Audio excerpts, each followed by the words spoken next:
It's wonderful to be here. In this conversation, we're going to further the piece about partnerships. And we were talking in the back, so I think you will all be really excited about what we're going to speak about today. You know, higher education institutions are finding themselves having to be in constant motion. That is not the nature of higher education institutions, except for a place like ASU. And they're finding they're having to adapt much more quickly. Had the pleasure of working at ASU and seeing it and being in it real time, and it's the real deal. And the California Community Colleges now has a new leader, 8 months in, who has the same attitude, the same determination as we find at ASU. So this is really exciting. So let's start there, Sonya. Tell us about Vision 2030, which has been starting to get implemented. So tell us about it. Super excited to be here. So there was a faculty member at a community college that said community colleges are special institutions. They don't pick and choose, they take everyone. The name of the faculty member is Jill Biden. And I know a long time ago, about 30 years ago, when I came to the United States from India, I didn't know the concept of community colleges at that time, and came to do my graduate program at Los Angeles at USC, and discovered the community colleges and absolutely fell in love with the open access mission of community colleges. I mean, imagine that. And that thrill I experienced then, I experience even now. And that December, when I went back to India, I told all my classmates that the community college is a uniquely American invention. So now fast forward 30 years, Chancellor of the California Community Colleges, oh my goodness me, and sitting here with Michael Crow. And we've been re-examining the concept of open access, okay? We've got 2 million students, largest higher education system in the nation, right? But then the California Community College's Vision 2030 started thinking about, are we truly open access? Yeah, we have 2 million students. We take everyone who comes to us. But what about that 6.8 million that the California Competes report put out there and said that these individuals, these Californians, have a high school diploma but no college credential, and they're in low-income jobs with no hope for economic mobility, and they have not found their way to the community college or to any institution of higher education. So are we really open access? Then how about dual enrollment? You know, you've got 14% of the 1.6 million who are in high school here in California, only 14% take college classes. What about the other 80%? And when you disaggregate the data, you see the same patterns. These communities are highly racialized, right? So Vision 2030 really talks about, you know, it's not about building it and they'll come. It worked for Kevin Costner in the Field of Dreams. But if you're defining open access with equity, then we've got to move. We've got to find those who haven't found their way to college and bring college to them. And the other part with Vision 2030 is we're looking at what success means. In the past, for an academic institution, success meant giving that credential, you know, that static token of academic completion. But right now, we are thinking about what is beyond that point in time. What is the value proposition of higher education? And it is that economic mobility, is finding social standing, it's living in healthy communities. So at a time when the value proposition is being questioned and the economies are changing with the change in, you know, climate action and with emerging technologies, the California community colleges are looking at the success measure to be much more dynamic and looking beyond, you know, the walls of what we do within the classroom. And Michael Crow put out this book in 2020 called The Fifth Wave. And how many of you have read the book? Okay, well, you've got to do that. Okay, you got to walk out of this room and you got to grab that book. So in 2020, right before we were sort of shutting down the pandemic, I picked up the book, and at that time I was the chair of the Accreditation Commission, and that book blew me away because he talks about doing education at scale. And that's what the California community colleges are all about. I was president at one of the colleges at that time, and that's when I met Michael for the first time, you know, just brilliant, and we had a conversation. I invited him to speak virtually at that time to the entire region, the entire WASC region. So I'll kind of wrap up Vision 2030 and say this, Nicole, you know, the California community colleges, we're not approaching education with a scarcity mentality, okay? When we're looking at the 2 million and we start adding up the 6.8 million and the 1.6 million in high school, quickly we're coming up to 10 million. So it's fivefold. So it's not a scarcity mentality. We're trying to be bold, and we're trying to be out there to take care of our students, our communities, and our planet. And we're inspired by Martin Luther King's letter from Birmingham jail, that he talks about waiting means almost certainly never. We've got to move now. So our slogan is, our time is definitely now. This is great. No business as usual for California Community Foundations. So, Michael, ASU has been up to a lot in California. Think you need to tell folks about that. And what does that mean in terms of fitting into Vision 2030 and what's possible? Well, first, so what Sonya is talking about is something that's really hard for people to get their arms around, and that is that, you know, eons ago, they decided everybody needed to know how to read. It was essential everyone would learn how to read. And then we needed everybody to go through elementary school, and then that took a long time to get that in. And then everybody needed to go to high school, and that's only been about 100 years or so, a little bit more than that. And then not everybody needing to go to college, but there is no argument whatsoever in which a person needs to stop their formal access to learning at age 18 or age 25. That's a fundamental error that we have made. We've made that error for economic reasons, sociological reasons, class reasons, all kinds of reasons. And the community college in California is taking the lead in figuring out how to be ubiquitously present to all people with whatever they need in their life. And we're a university that's an R1 intense research university that has decided that we will also not limit our connectability. We won't ever be the size of the California Community College per se, but we already have 25 million learners engaged with us digitally, and 700,000 people that are engaged either in registered learning or registered courses.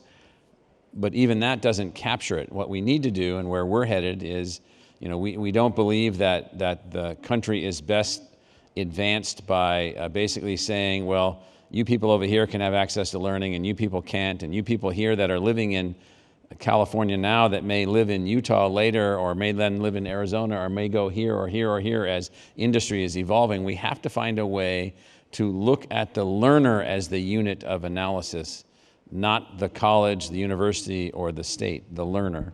And in thinking about the learner, what we're interested in and where we have been moving forward is how do we use technology to facilitate more partnerships with the individual learner, more partnership between the learner system providers, the community colleges and the university and so forth and so on. How do we make all of that happen? And that has then ended up for us then here at ASU. We have more than 30,000 Californians who are ASU students pursuing degrees, both online and on campus. We have many hundreds of thousands of Californians who are a part of our learning environment. And then we've also found that in California, like we are right now here in San Diego, are hundreds, if not thousands, of new companies that are emerging in the learning and educational technology space, venture capital concentrations, and so forth and so on. And so what we're finding is that in the Western United States, California is a powerful source of learners, a powerful source of venture capital, a powerful source of new technologies, and all these things are needed to blend together and to bring together to focus more energy on the learner themselves, the individual learner. I just want to emphasize what Sonya is saying, and so we've made egregious social errors by not continuing the learning process. If you want to drive up the American economy, drive up wages, drive up standard of living, drive up per capita income, drive up the competitiveness of the United States, you want to win in competitive markets, you want to make all these things happen, you must find a way, we must find a way to make every person an engaged or engageable learner at scale, connecting everyone to be able to do that. So we're excited about the connections that we have with the community colleges in California, which we have a signed partnership with all of them. We're excited about the students that are coming to ASU and staying in California or coming into California to work and then coming back to Arizona. We're excited about all of that. We've built 2 new schools, a school for fashion and a school of film, which are being based in California and Arizona because we think that that's a way to link and connect and make things happen. So we're just excited about all of that. That's fantastic. So for both of you, speak more about where technology and the innovations around technology play for you to do exactly what you're doing, and Sonya, for you to pursue this vision. So for us, the technologies basically have allowed us to look at the learner in a different way. So it's not like, oh, you went to a great high school, or you're a gifted student and you went to a not so great high school, but you overcame the adversity of the not so great high school. What an error that we're making, writing off most of the population as a lesser learner. So we're using technologies to empower and enable the individual to learn. Now think about this in the spirit of the design of the United States. So liberty is a tremendous concept, but if you're not empowered to fulfill your liberties by being a part of the economy as it has evolved, well then liberty is unattained. Right. And so what we're after is individual empowerment through advanced learning, and the technologies have allowed us to find new ways to teach subjects that students struggle with, subjects that perhaps they were less prepared with, subjects that the academy isn't very good at teaching to the general population. And so we're working using technology to make all those things happen. Yeah. What about you, Sonya? Yeah, I mean, the 2 words, in terms of the problem we are solving for is the problem of scale and the problem of equity. So those are kind of where, our heads are in the California community colleges. So let's talk a little bit about scale, okay? So we've got 2 million students and we've got 116 colleges.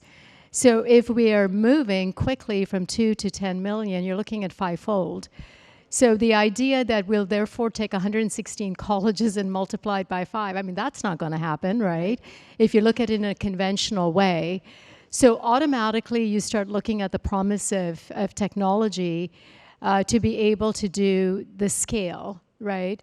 So with the emerging technologies, smart technologies, and AI as a tool, there are a lot of possibilities. For example, one of my colleagues the other day, who English is a second language and just a great thinker, but when he writes, he was not able to communicate ideas in writing, right? And now with ChatGPT, ChatGPT organizes the word after word in the structure once he puts in the prompts that have that clear thinking through the prompts.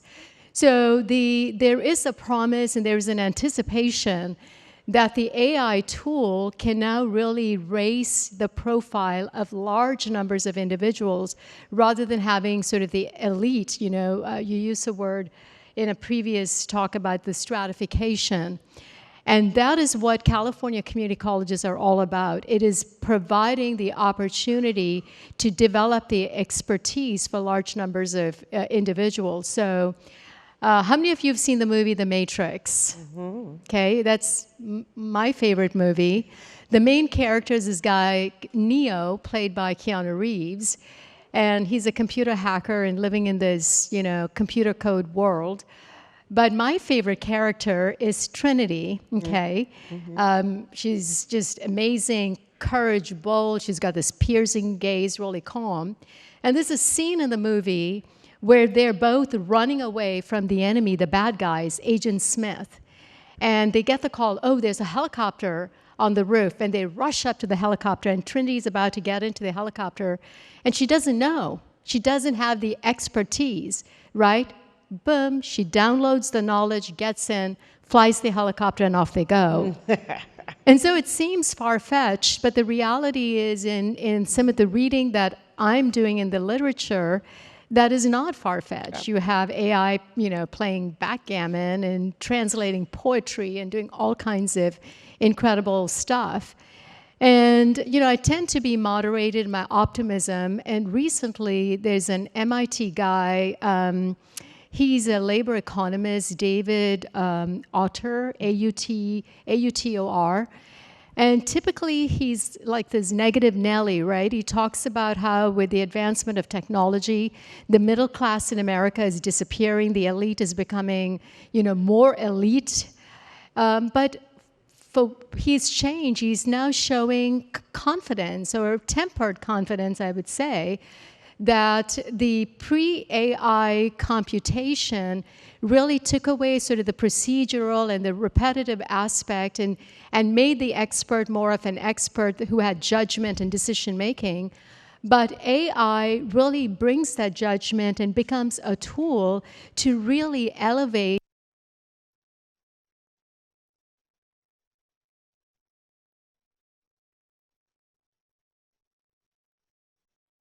It is a time to be tremendously optimistic that we can do education at scale and with equity. That's great.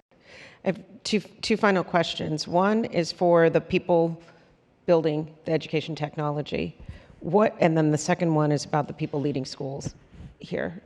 So for those who are building the technology, what do they need to know about the unique context for your learners, for your faculty, for your goals? One of the things that's been interesting to me in talking through the years with so many of the technology developers is that they all think that they're the makers of a magic elixir.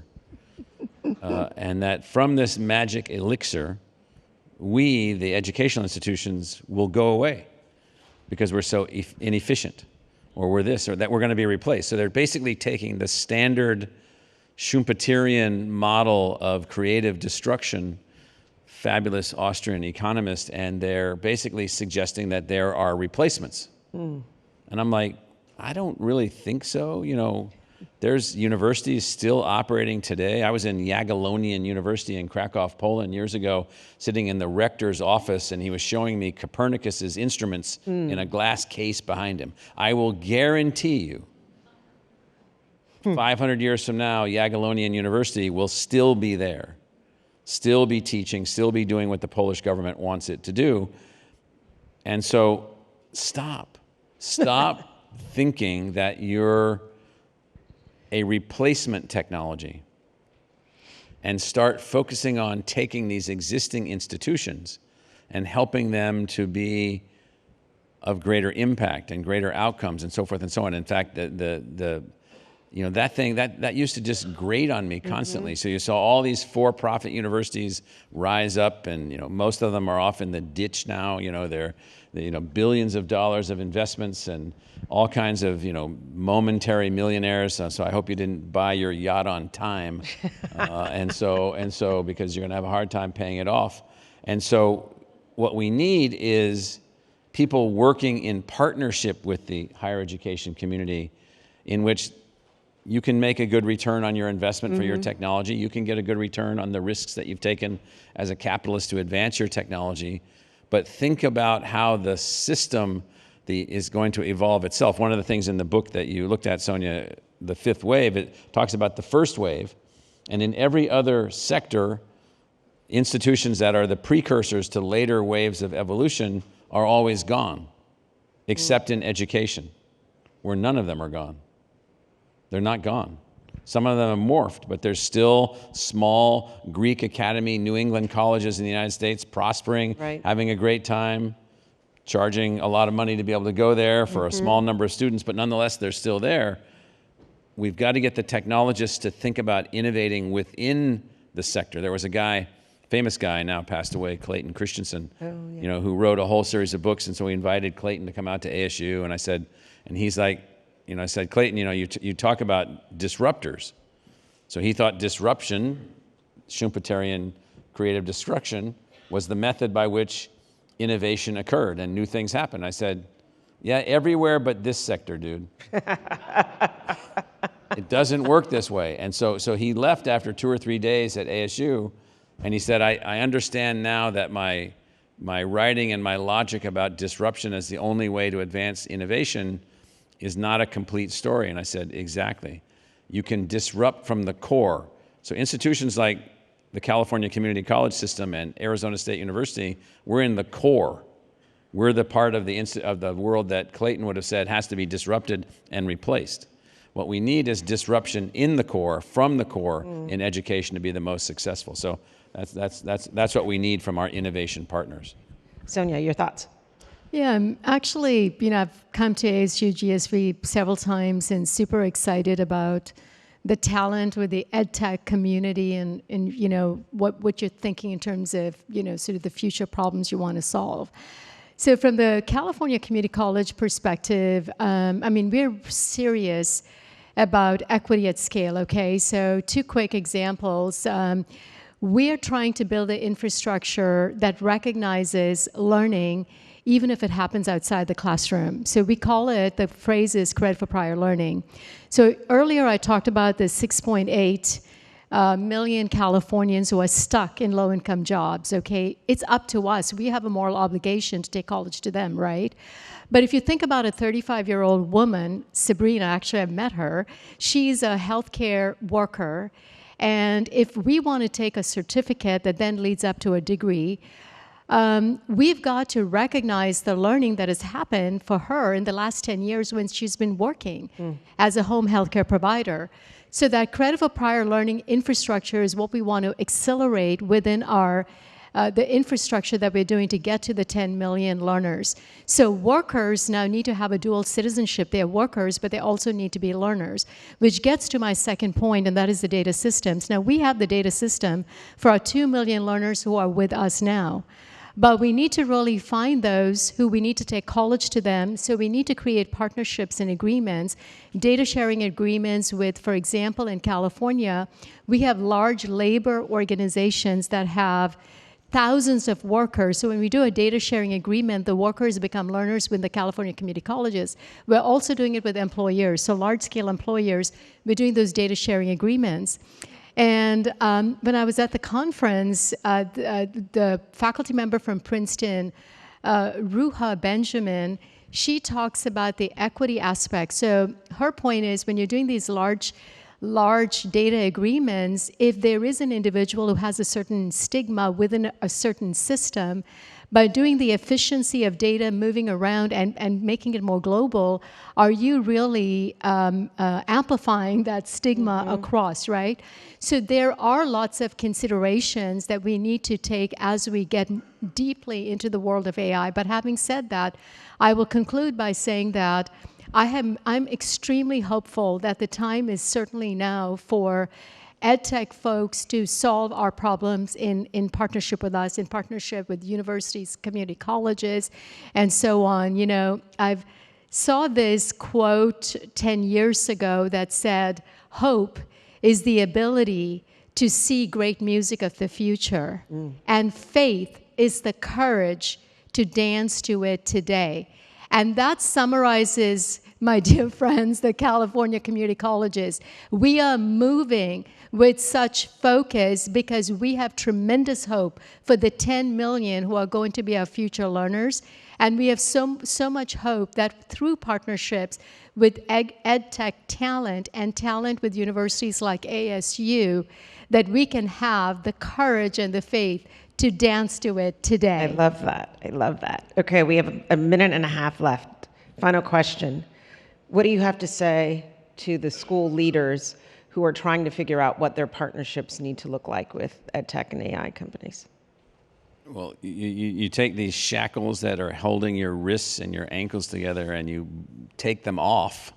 and you then start partnering with others, and you make partnering essential to your pathway to success, because there's no other way to get there. That's been the case for us. And ditto on my end. There's a book by Noah Yuval Harari called Sapiens, and I keep going back to the book all the time, and the chief message that Harari puts out there is the message of cooperation, because it's through cooperation that humans have sort of dominated, right? So I think it is like large-scale cooperation that we're going to make miracles happen. Thank you. Yes, I love that. Let's give a hand to Michael and Sonya. Thank you all.